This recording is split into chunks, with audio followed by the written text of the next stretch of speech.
Y a continuación, Luis Cotanda, de Agrovín, otra de las casas que forman parte, casi se nos ha hecho huésped en nuestra agenda, y nos va a hablar de la coinoculación e imposición de bacterias lácticas y la importancia de la preadaptación al vino. Muy bien, pues nada, primero buenos días. Yo voy a comentar un poco lo que viene a ser el protocolo clásico de fermentación alcohólica, microoxigenación y maloláctica, y los problemas que puede dar ese tipo de protocolos, sobre todo si se realizan con bacterias autóctonas, y luego pretendo dar una visión de cómo solucionar esos problemas que pueden surgir.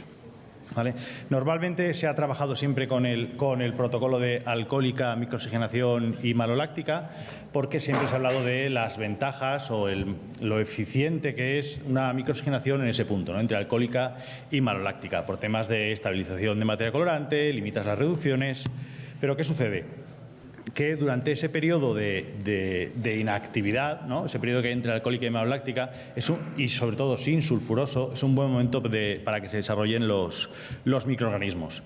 Y no solo eso, sino que con temas no solo de cambio climático, sino por decisiones enológicas, cada vez se trabaja con vinos con grados alcohólicos más altos, con lo cual pretender que una bacteria autóctona te realice la maloláctica con 15 grados y medio, o incluso una seleccionada te realice la maloláctica en ese punto, a veces es un poco complicado. Entonces, ¿por qué? Ya ha comentado Pascal el tema del desarrollo de microorganismos en uva, en viña, que luego buena parte pasan al vino. Hay una selección por el tema de la fermentación, pero aún así, una vez termina la fermentación, todavía quedan muchos microorganismos. Simplemente destacar que una uva podrida, ¿vale? Estamos hablando que una uva sana tiene en torno a 100 microorganismos por gramo, una uva podrida tiene en torno a 10 a la 8, lo que quiere decir, el dato importante, así un poco más impactante, es que la carga microbiológica de una uva podrida es equivalente al de una tonelada de uva sana, ¿vale? Entonces hay que vigilar muy bien la cantidad de microorganismos que entran junto con la uva, a ver exactamente qué va a suceder durante la fermentación. Bueno, no voy a entrar ahora en microorganismos, ya lo he explicado muy bien Pascal, simplemente saber que a medida que va aumentando el grado se van sucediendo unos microorganismos y luego otros, de forma que cuando acaba la fermentación todavía quedan bastantes microorganismos resistentes al alcohol.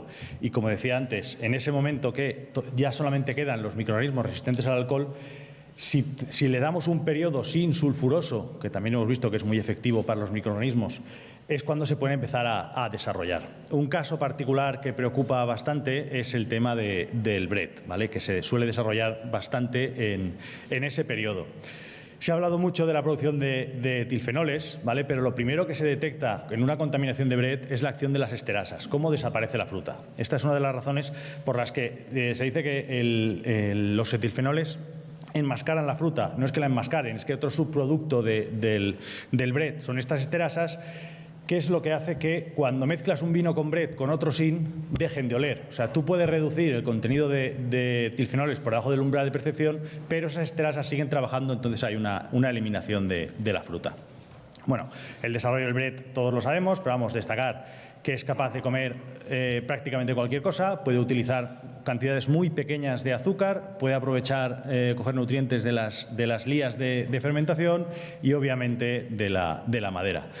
Por suerte tiene un metabolismo bastante lento, no se va a desarrollar en cuestión de días, tarda bastante en desarrollarse. La temperatura, como a todo microorganismo, por debajo de una temperatura no se desarrolla, pero contra mayor temperatura haya más velocidad en el desarrollo.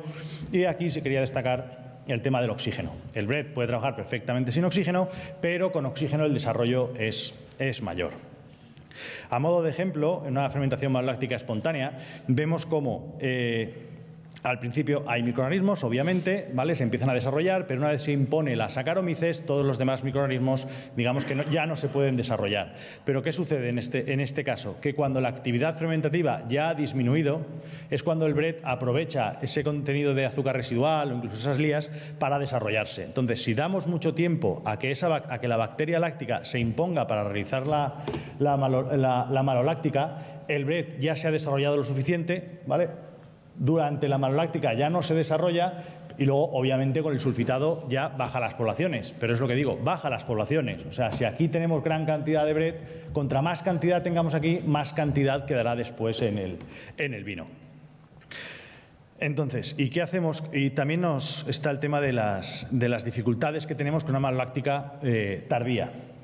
A ver, sabemos que en el caso de inocular por debajo de 15 grados, en una inoculación secuencial, o sea, inocular después de la alcohólica, no suele dar problemas. El problema viene con vinos con grados por encima de 15. Bueno, sobre todo si tienen algo más de sulfuroso, si el pH es bajo, bueno, las condiciones que ya sabemos para la maloláctica.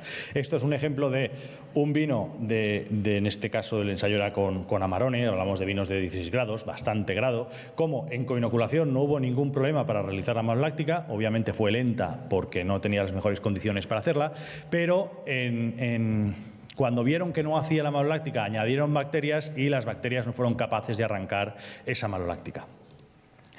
Otro problema del grado elevado y las bacterias lácticas es que la producción de aminas biógenas, sobre todo de histamina, que es la que más se está vigilando, también está influida por el grado. O sea, contra peores condiciones tenga la bacteria para hacer la maloláctica, mayor cantidad de histamina va a producir.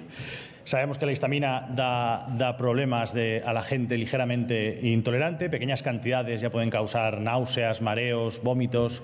Entonces, a pesar de no haber un límite legal, la OIV dice que por encima de 10 miligramos litro puede empezar a dar problemas. Entonces, repito, no hay límite legal, pero sí que se usa en las importaciones como signo de calidad del vino.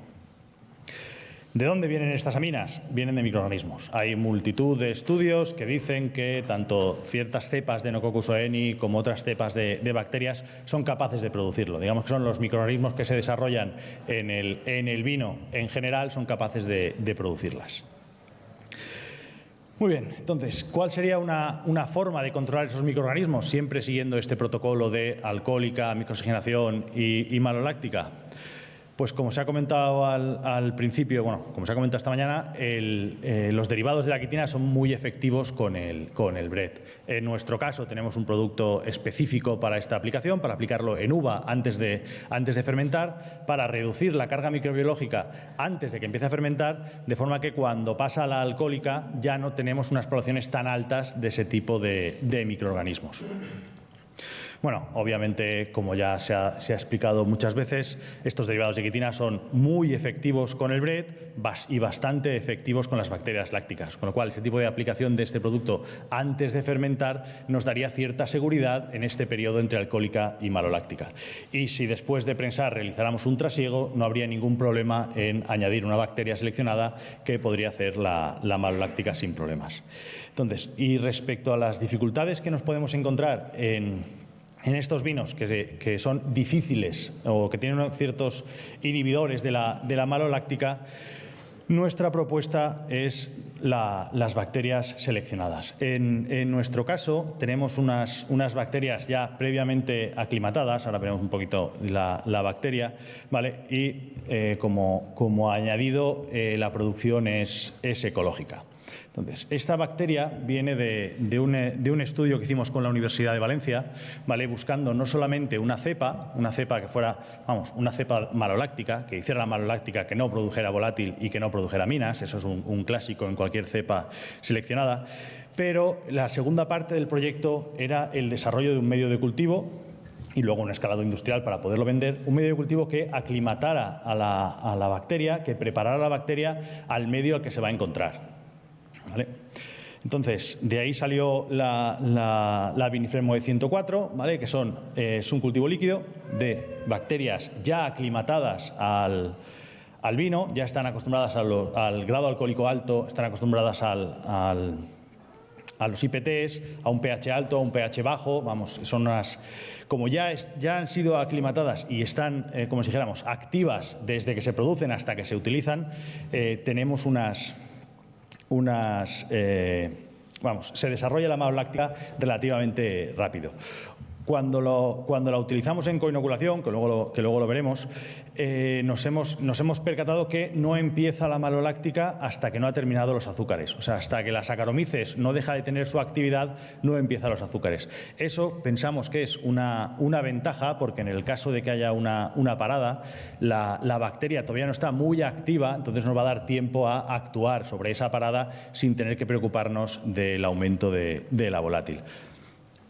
Muy bien, en el caso de inoculación, esto es una inoculación tardía, sucede más o menos lo mismo, se empiezan a desarrollar los microorganismos antes de que empiece la alcohólica. Cuando empieza la alcohólica ya no hay desarrollo de microorganismos, pero en este caso, con este tipo de bacterias que tienen un desarrollo rápido, lo que hacemos es, si la maloláctica empieza justo después de la alcohólica, no damos tiempo a que el BRET se desarrolle tanto como en el otro caso, y luego al sulfitar, terminada la maloláctica, conseguimos que los niveles de BRET continúen por debajo de esas 100 unidades formadas de colonia, por encima de la cual el BRET puede empezar a dar problemas. Otro efecto es la aclimatación. Hicimos un ensayo con la misma cepa. Una sería el formato comercial, el cultivo líquido ya preadaptado, preaclimatado a vinos a vinos mediterráneos. Estamos hablando que esto es un vino de unos 15 grados. Y vimos cómo el factor cepa es lo que nos permite que no tengamos una volátil muy alta, que no produzca aminas, ¿vale? Pero luego vimos que el factor aclimatación es el que nos permite que en un par de días empiece la maloláctica, reduciendo obviamente ese tiempo del que hablábamos entre alcohólica y maloláctica, que tantos problemas nos puede dar. Entonces, si partimos de la diapositiva del principio, pasando la maloláctica o utilizando la coinoculación, nos evitamos el desarrollo de microorganismos y las dificultades, pero también perderíamos el tema de la microoxigenación, ¿no? De ser tan efectivos en ese momento entre alcohólica y maloláctica. Pero si utilizamos una cepa seleccionada que sabemos que no va a producir volátil, que sabemos que no te va a dar desviaciones organolépticas, que sabemos que es una cepa segura, ¿por qué no pasamos la microoxigenación a ese final de alcohólica y durante el inicio de la maloláctica? Es decir, protocolo estándar de coinoculación, levadura a los 2 días o 3, cuando ya no tenemos sulfuroso libre, ponemos la bacteria, hacemos un protocolo estándar de macrooxigenación en diferentes densidades, y luego justo después de prensar empezamos lo que sería el protocolo entre alcohólica y maloláctica, independientemente de la maloláctica. Podríamos poner una dosis relativamente alta, 20, 30 mililitros litro mes durante un par de días, para intentar generar un poco de acetaldehído que las bacterias no van a consumir, porque el metabolismo del acetaldehído es relativamente más lento que el del málico. Intentar hacer esa polimerización de la materia colorante durante una semana con dosis de oxígeno más bajas, y luego, en cuanto terminara la fermentación maloláctica, sulfitar y acabar ya con el desarrollo general de los microorganismos. Entonces, resumiendo, si se para la fermentación no tenemos problemas. En coinoculación, siempre que hayamos puesto una bacteria seleccionada que no se desarrolle hasta después de terminar los azúcares. Y el hecho de meter oxígeno, si no vamos a tener ninguna desviación, no hay que preocuparse de los problemas derivados de ese oxígeno con las bacterias. Problemas que suelen ser más frecuentes en el caso de realizar la maloláctica con una bacteria autóctona. Entonces, ¿por qué no podemos utilizar el oxígeno con la maloláctica siempre que utilicemos una bacteria específica?